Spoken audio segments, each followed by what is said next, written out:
같이 성경 말씀 읽겠습니다. 잠언 4장 23절 말씀입니다. 한 절 말씀, 잠언 4장 23절 말씀 함께 보겠습니다. 시작. 모든 지킬 만한 것 중에 더 내 마음을 지키라. 생명의 근원이 이에서 나옵니다. 한번 더 보겠습니다. 모든 지킬 만한 것 중에 더 내 마음을 지키라. 생명의 근원이 이에서 나옵니다. 바다에는 우리가 상상할 수 없을 만큼 큰 배들이 있습니다. 그 중에 축구장보다 넓은 갑판을 가진 배도 있고 몇십만 톤의 원유를 한 번에 싣고 다닐 수 있는 배도 있습니다. 그리고 맹만한 풍랑에도 끄떡하지 않고 파도를 가르며 항해하는 배도 있습니다. 그런데 그 큰 배들을 항해할 때 무엇으로 그 항로를 바꿀 수 있을까요? 어떻게 하면 그 뱃머리를 돌릴 수 있을까요? 방법은 오직 하나입니다. 배의 대타실에서 배의 키를 붙잡고 가고자 하는 방향으로 움직이면 가능합니다. 아무리 큰 배라고 할지라도 작은 키를 조정함으로써 어느 방향이든지 갈 수 있는 것입니다. 우리의 삶도 바다를 향해 항해하는 것처럼 커다란 배와 같다고 한다면 우리의 삶을 움직이는 것은 무엇일까요? 그것은 사람의 마음입니다. 다시 말해서 우리 마음에 하나님이 계시면 거룩한 삶을 살아가고 그 마음에 세상에 관심이 있고 세상을 사랑하며 살아갈 수도 있습니다. 성경에서 마음은 단순히 감정이나 생각을 의미하는 것이 아니라 인간의 내면 깊숙한 곳, 여러 가지 포괄적인 개념으로 말하곤 합니다. 마음을 사람의 중심, 의지, 생각, 감정, 그리고 그런 모든 것들을 통해서 영적 상태가 영향을 미치는 곳이라고 말하기도 합니다. 그렇기 때문에 마음을 지키는 것이 중요하다는 것입니다. 더 나아가서 오늘 본문에서는 마음을 지키는 것이 생명과 연관이 있다고 말하고 있습니다. 제가 다시 한번 읽어보면 무릇 지킬 만한 것보다 더 내 마음을 지키라. 생명의 근원이 이에서 난다고 말씀하고 있습니다. 여기서 지키다는 의미는 단순히 마음을 지키는 것을 넘어서 마음을 보호하고 경계하고 주의 깊게 지키라는 그런 의미를 가지고 있습니다. 마음을 외부의 부정적인 영향으로부터 보호하는 것입니다. 우리의 감정, 생각, 의지가 잘못된 영향을 받지 않도록 주의하고 경고하는 것입니다. 즉, 이 세상에서 오는 유혹, 부정적인 생각, 악한 의도를 경계하고 막는 자세가 필요한 것입니다. 마음을 의식적으로 돌보며 주의 깊게 관찰하라고 말하는 것입니다. 우리의 마음은 변덕스럽고 쉽게 영향을 받을 수 있기 때문에 그 마음을 지키는 일은 매일의 노력과 훈련으로 가능합니다. 마음을 지키는 것은 단순히 마음을 막는 것뿐만이 아니라 마음에 어떤 생각이 들어오는지를 주의 깊게 살펴보는 것을 말합니다. 부정적인 생각이나 감정이 들어오지 않도록 스스로 점검하고 필요하면 즉시 제거하는 그런 자세를 말하는 것입니다. 마음을 지키는 것이 우리의 삶과 무슨 관계가 있길래 이렇게 마음을 지키라고 오늘 본문에서는 말하는 것일까요? 우리의 마음은 완악하고 악한 마음을 가진 채 살아가는 자에게도 또는 하나님의 은혜를 받아들일 수 있는 마음이 될 수도 있고 또 거룩한 삶을 살아가는 자에게도 죄를 짓고 욕망에 사로잡힐 수도 있습니다. 이처럼 우리 마음은 중립지대와 같다라고 말할 수도 있을 것 같습니다. 우리가 하나님의 자녀가 되었다고 해서 예수님을 믿었다고 해서 세상으로부터 마음을 지키지 않으면 우리는 경건한 삶을 살아갈 수가 없습니다. 이 세상의 유혹으로부터 벗어날 수 없는 나약한 인간이고 타락한 본성을 가지고 있기 때문에 그런 유혹으로부터 우리는 마음을 지켜야 하는 것입니다. 우리는 살아가면서 많은 유혹들을 받고 살고 있습니다. 그렇다고 해서 유혹을 받는 것 자체가 죄가 될 수는 없습니다. 하지만 유혹에 굴복하는 것은 죄가 되는 거죠. 유혹에 빠지게 될 때에 은혜 안에 있는 정도에 따라서 우리의 마음은 다르게 반응하고 작동할 수 있습니다. 우리의 마음이 죄 아래에 있으면 제약된 생각과 제약된 삶으로 가득 차 있다면 그만큼 유혹에 대한 저항력이 약해지고, 만약에 반대로 은혜 아래에 있다면, 날마다 말씀과 기도 생활 가운데 있다면, 주님의 은혜를 누리고 살고 있다면 유혹으로부터 우리는 강하게 저항할 수 있는 능력이 있는 것입니다. 우리가 은혜 안에서 견고하게 될수록 죄와의 싸움은 쉽게 느껴지지만 죄 아래에 있으면서 죄와의 싸움에서 우리는 자주 패배할 수밖에 없을 겁니다. 생각 속에 스쳐가는 유혹은 단 한 번의 다짐으로 고개를 흔들며 떨쳐버릴 수도 있지만 그것을 마음에 품으면 점점 우리는 그것에서 벗어날 수가 없습니다.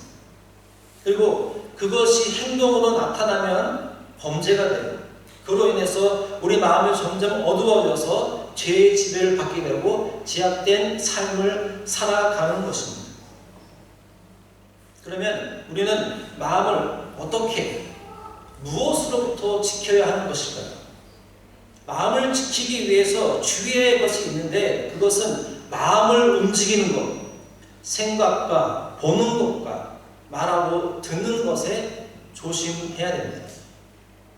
마음을 움직이는 것, 그 첫 번째는 생각인데, 마태복음 15장 19절 말씀을 제가 읽어보겠습니다. 마음에서 나오는 것은 악한 생각과 살인과 간음과 음란과 도둑질과 거짓 증언과 비방입니다. 여기서 말하는 마음에서 나오는 것은 죄의 근원을 의미합니다. 마음속에서 생기는 악한 생각들이 죄를 낳고 그 죄는 행동으로 나타난다는 것입니다. 생각은 마음의 표현이자 마음에서 일어나는 첫 번째 단계입니다. 우리가 어떤 생각을 품는가에 따라서 우리의 마음과 행동이 달라집니다. 성경은 죄를 일으킬 수 있다고 경고하고 있고, 악한 생각이 마음을 더럽히고 그로 인해서 죄를 짓게 된다고 말하고 있습니다. 그렇기 때문에 생각을, 마음을 지키는 것이 중요하다는 것입니다. 처음에는 작은 생각으로 죄가 시작되었지만 그 생각이 반복되고 확대되면 결국 행동으로 나타나는 거죠. 그래서 하나님은 우리의 마음과 생각을 다스리도록 이렇게 요구하시는 겁니다. 악한 생각이나 욕심을 품지 않도록 경계하라고 계속적으로 말씀하시는 거죠. 그래서 야고보에서 보면 육체의 욕심이 우리의 생각과 마음을 어떻게 자극하고 그것이 죄로 발전할 수 있는지를 보여주고 있습니다. 야고보서 1장 15절 말씀을 제가 읽어보겠습니다. 욕심이 잉태한 즉 죄를 낳고 죄가 장성한 즉 사망을 낳는다. 욕심이 생각에서 시작되어 죄를 낳고 결국 사망으로 이어진다고 경고하고 있는 거죠. 죄의 시작은 자기 욕심에서 비롯되고 그 욕심이 생각을 자극하고 그 생각이 결국 죄를 낳게 하는 것입니다. 마음에서 악한 생각과 욕심이 시작되고 그 생각에 자극을 받아 의지가 그것을 받아들이고 행동으로 나타난다는 것입니다. 그래서 성경에서는 죄의 자리에서 벗어나기 위해서 마음을 지키라는 것입니다. 다시 말해서 마음을 지킨다는 것은 어떤 생각에 반응하는 마음의 움직임, 작은 움직임을 주의 깊게 잘 살펴보는 것입니다. 지금 여러분들 마음속에 있는 작은 생각 하나가 죄를 짓는 시작이 될 수 있는 것이죠. 저 사람은 왜 저렇게 말하지? 저 집사님은 왜 저렇게, 쟤는 왜 저래? 나는 이렇게 무심코 지나가는 이 생각이, 지난번에 그러더니 또 저렇게 말하네 하면서 그 생각이 깊어지는 것입니다. 처음 생각이 들 때 그럴 수도 있지, 실수했겠지 라고 이해하고 배려하는 마음을 가지면 문제가 없을 수 있는데, 그것을 가지고도 깊게 생각해지면 그것이 나쁜 방향으로, 제 지배를 받게 되는 방향으로 나아가는 것입니다. 그리고 그 생각이 깊어지고 자꾸 생각하면서 나쁜 악한 생각으로 발전시키려고 하는 우리의 제 본색에 도와줘서 미워하고 시기하고 질투하게 되는 것입니다. 자기 자신의 마음에 오가는 이 생각들, 언젠가는 이 마음이라는 밭에 떨어져서 영향을 끼칠지 모르는 이 생각들에 이 마음의 움직임을 주의 깊고 경계하고 지키려고 노력하는 것이 우리 삶에 필요한 것입니다. 루터가 이런 말을 했습니다. 새가 당신의 머리 위로 날아가는 것은 막을 수는 없지만 당신의 머리 위에 둥지를 트는 것은 막을 수 있다. 새가 당신의 머리 위로 날아가는 것은 막을 수 없지만 당신의 머리 위에 둥지를 트는 것은 막을 수 없다. 저희 아들한테 이것을 들려줬더니 자기는 막을 수 있다고 이렇게 얘기하더라고요. 새침으로 쏘면 된다. 우리가 악한 생각이나 유혹을 완전히 피할 수 없지만 그 생각이 머무르지 않도록 해야 한다는 것입니다. 새가 날아가는 것은 우리가 유혹을 겪게 되는 상황을 의미합니다. 즉 우리의 마음이나 생각에 악한 유혹이나 부정적인 생각이 스쳐 지나갈 수 있습니다. 하지만 새가 둥지를 트게 하는 것은 우리가 그 유혹이나 악한 생각을 받아들이고 지속적으로 생각하게 만드는 것과 같은 것입니다. 우리가 우리의 유혹이나 생각을 막을 수 없지만 그것을 묵상하거나 받아들이지 않고 거부할 수는 있습니다. 악한 생각에 마음이 공격을 받기는 해도 그 공격에 자신의 마음을 내어주지 말아야 한다는 것입니다. 악한 생각에 잠시 마음의 공격을 받을 수 있어도 그 공격에 자신의 마음의 일부라도 내어줌으로써 그것 때문에 마음 전체를 공격받지 않도록 하라는 것입니다. 우리 성도가 그리스도의 생활에서 미끄러져서 범죄하게 되는 것은 마음의 무너짐에서 비롯되는 것입니다. 때문에 무너짐이 작은 균열에서 시작되는 것처럼 이 마음의 무너짐도 생각의 공격을 받아서 이 마음이 균열받게 되는 겁니다. 그래서 마음을 지킨다는 이 말의 첫 번째 의미는 자기 마음의 작은 움직임, 특히 은혜에서 멀어지고 하는 이 최초의 움직임을 잘 살피고 주의 깊게 봐야 한다는 것입니다. 우리 안에 많이 오가는 생각들, 특히 악한 생각들에 대해서 유심히 살펴보라는 것입니다. 마음을 움직이고 두 번째는 보는 것입니다. 마음을 스쳐 지나가는 생각들은 대개 보고 듣는 것을 통해서 발생됩니다. 생각은 보통 연상을 통해서, 상상을 통해서 마음에 들어오게 됩니다. 자극이 없는데도 일정한 생각이 반복적으로 떠오르는 경우는 없다고 할 수 있습니다. 다윗의 경우를 보면 보는 것이 왜 중요한지 알 수가 있습니다. 다 같이 성경 말씀을 찾아보겠습니다. 사무엘 하 11장 2절에서 3절을 먼저 보겠습니다. 사무엘 하 11장 2절에서 3절을 먼저 보겠습니다.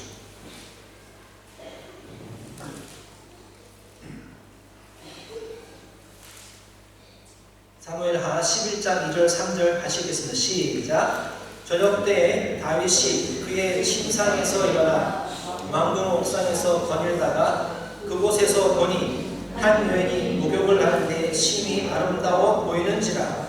다윗이 사람을 보내 그 여인을 알아보게 하였더니 그가 아뢰되 그는 엘리야의 딸이요 햇사람 우리아의 아내 바세바가 아니냐니까 하니. 다윗이 지금 무엇을 보았습니까? 목욕하는 여인을 보았습니다. 2절에 보면 같은 의미로 사용된 단어가 두 개 있습니다. 혹시 보이시나요? 2절에 보면 본이 보이는지라고 이렇게 얘기하고 있습니다. 저녁 때 다윗이 그의 침상에서 일어나 왕궁 옥상에서 거닐다가 그곳에서 보니 한 여인이 목욕을 하는데 심히 아름다워 보이는지라. 첫 번째로 이 본이라는 말은 말 그대로 그가 옥상에서 거닐다가 우연히 보게 된 상황입니다. 다윗이 눈으로 보았다는 것은 단순한 행위, 그 여인을 본 순간을 말하는 것입니다. 그런데 두 번째로 사용된 이 보이는지라는 다윗이 여인을 보았을 때 그의 생각과 마음에 영향을 미친 상태입니다. 이 구절에서는 다윗이 여인을 본 것이 아니라 그 여인의 아름다움에 자신의 마음에 끌리게 된 상황을 지금 표현하고 있습니다. 첫 번째 보았을 때는 어쩔 수 없이 자연스럽게 볼 수밖에 없는 그런 상황입니다. 그런데 그가 거기서 멈추지 않고 자세히 보았습니다. 다윗은 첫 번째 보았을 때 멈출 수 있었습니다. 어떤 상황입니까? 새가 머리 위로 날아가는 상황입니다. 머리 위에 둥지를 틀기 전입니다. 그런데 그가 거기서 멈추지 않고 자세히 보았습니다. 눈으로 보는 것을 자세히 생각하여 보게 되었습니다. 보는 것으로 끝나는 것이 아닙니다. 3절에 보면 이제는 지켜보는 것으로 만족하는 것이 아니라 행동하고 있습니다.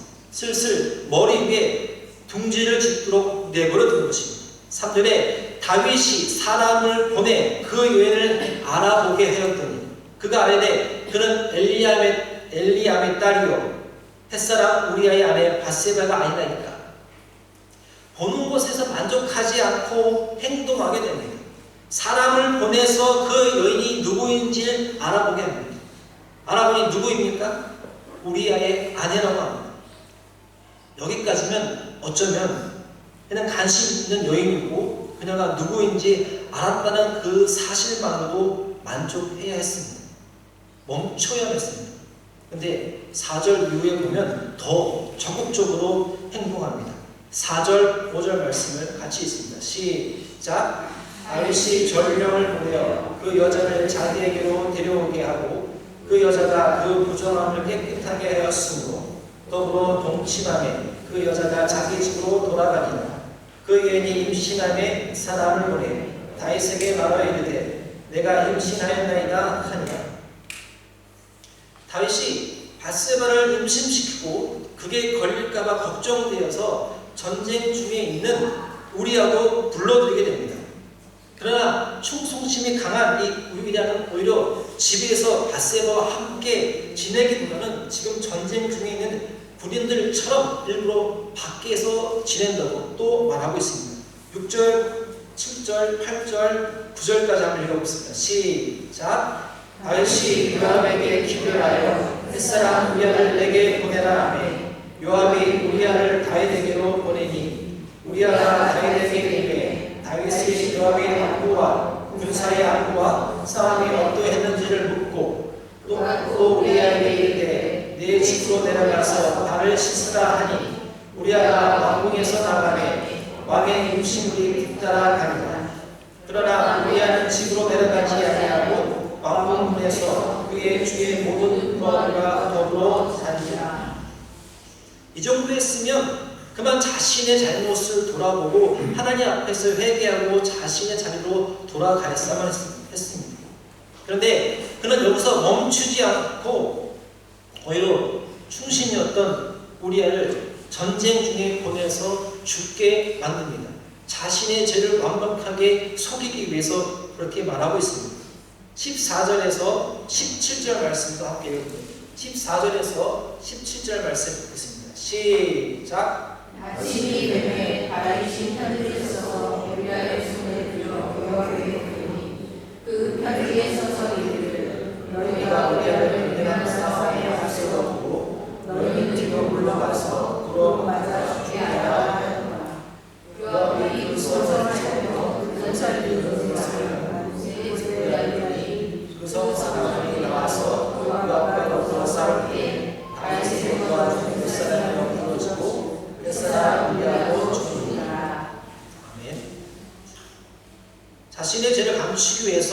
우리아를 최전관을 보냈고 결국 그는 죽게 되었습니다. 지금 다윗이 어디까지 왔습니까?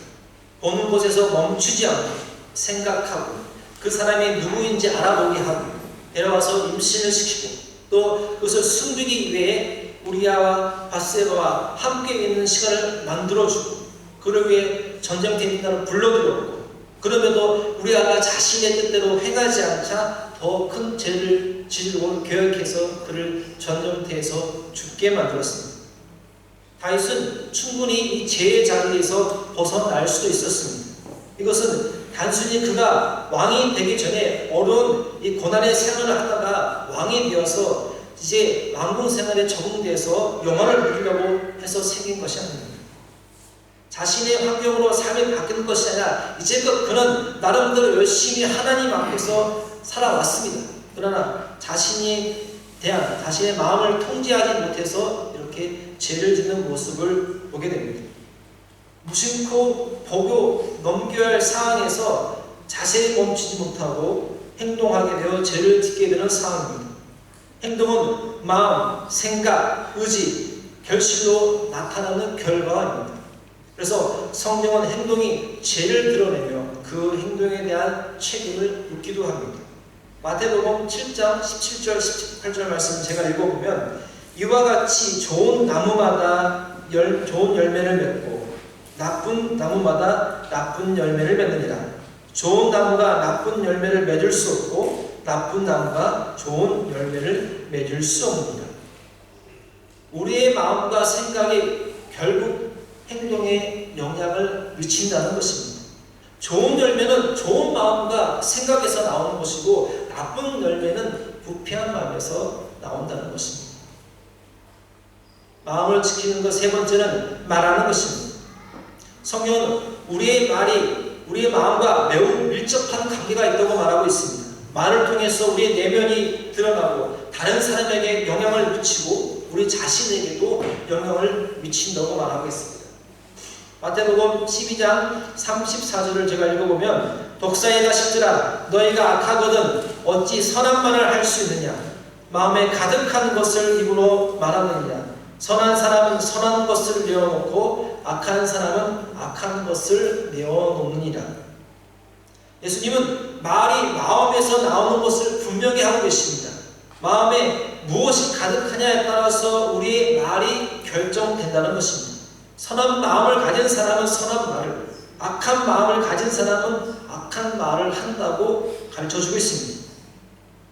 잠언에서도 말을 어떻게 해야 되는지 얘기하고 있는데 잠언 18장 21절 말씀을 읽어보면 죽고 사는 것이 혀에 걸려있느니 혀를 쓰기 좋아하는 자는 그 열매를 먹으리라. 말에는 권세가 있다는 것입니다. 우리는 말을 통해서 사람을 세울 수도 있고 상처를 주거나 파괴할 수도 있다는 것입니다. 말을 조심해야 되며 말이 우리 마음을 잘 반영하고 있다는 점에서 우리가 어떤 말을 해야 되는지를 가르쳐주고 있습니다. 더 나아가 성경은 비방, 거짓말, 불필요한 말을 피하고 듣는 사람에게 은혜가 되는 말을 하라고 말하고 있습니다. 에베소서 4장 29절 말씀을 읽어보면 너희 말은 무릇 덕을 끼치게 하고 듣는 자들에게 은혜를 끼치라고 말하고 있습니다. 지금까지 살펴본 것처럼 마음을 지켜야 하는 것은 그 마음을 움직일 수 있는 것, 보는 것, 생각, 말하는 것, 듣는 것을 주의 깊게 살펴야 가능한 것입니다. 우리 마음에 영향을 주는 것이기 때문에 그것을 반드시 지키고 그로부터 보호하고 그것을 하라고 말씀하고 있습니다. 우리 마음이 잘못된 것으로부터 영향을 받으면 우리는 더 이상 거룩한 삶을 살아갈 수 없기 때문에 그렇습니다.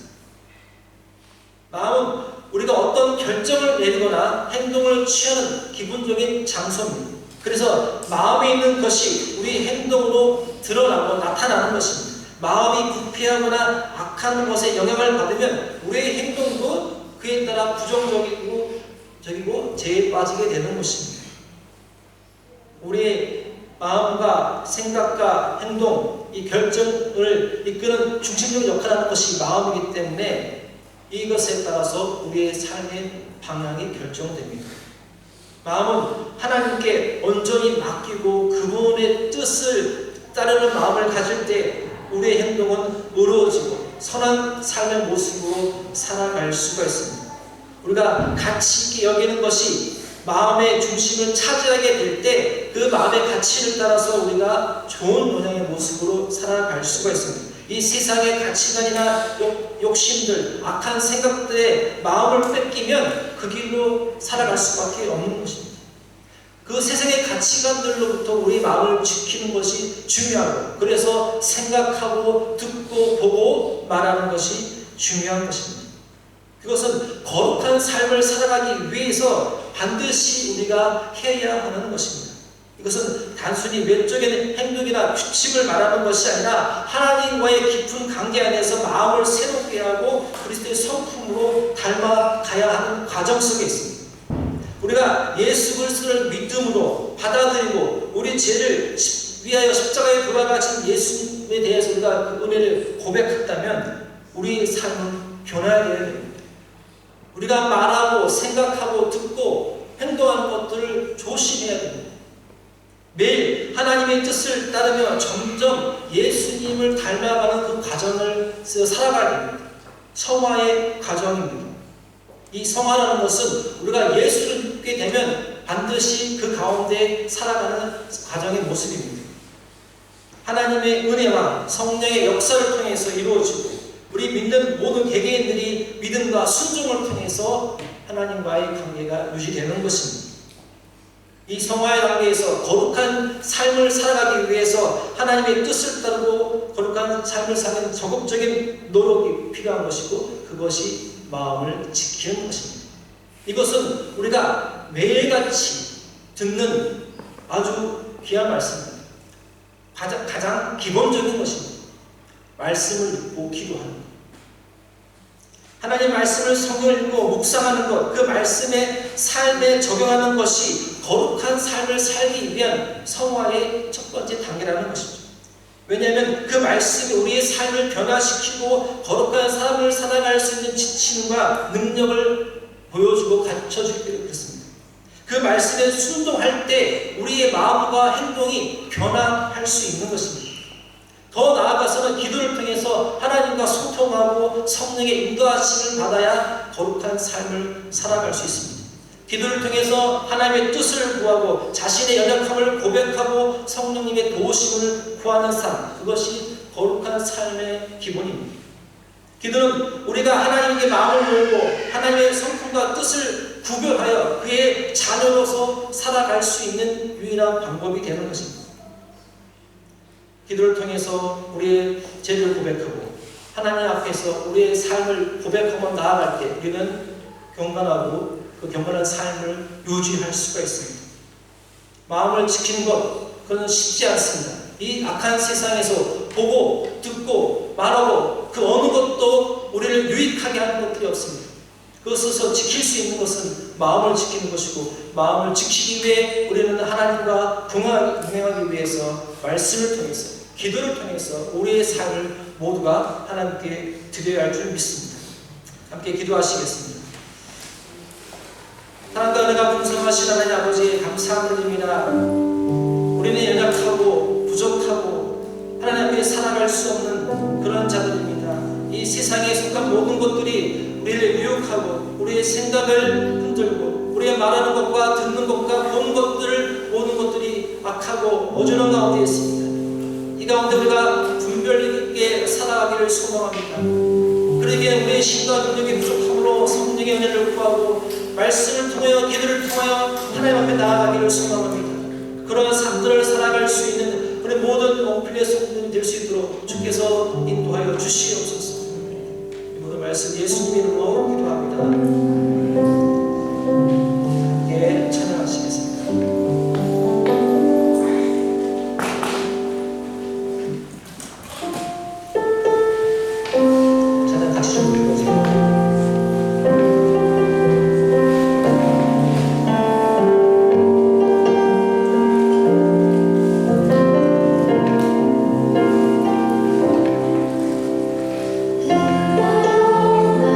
나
나오게 하시고 예배되게 하시는 감사함을 드립니다. 또 우리가 물질을 들여서 하나님께 나왔습니다. 하나님, 우리의 삶을 축복하셔서 우리가 계획하고 진행한 모든 것들이 주의 뜻 가운데 이루어지게 하시고 그 순종함으로 살아가며 나아갈 수 있도록 주께서 도와주시옵소서. 지금은 우리 주 예수 그리스도의 은혜와 무한하신 하나님의 사랑과 성령의 교통하심이 이제는 우리 마음 가운데 우리 거룩한 삶을 살아가기 위해 마음을 지키기를 다짐하는 모든 성도들 머리 위에 지금부터 영원까지 함께 있을지어다.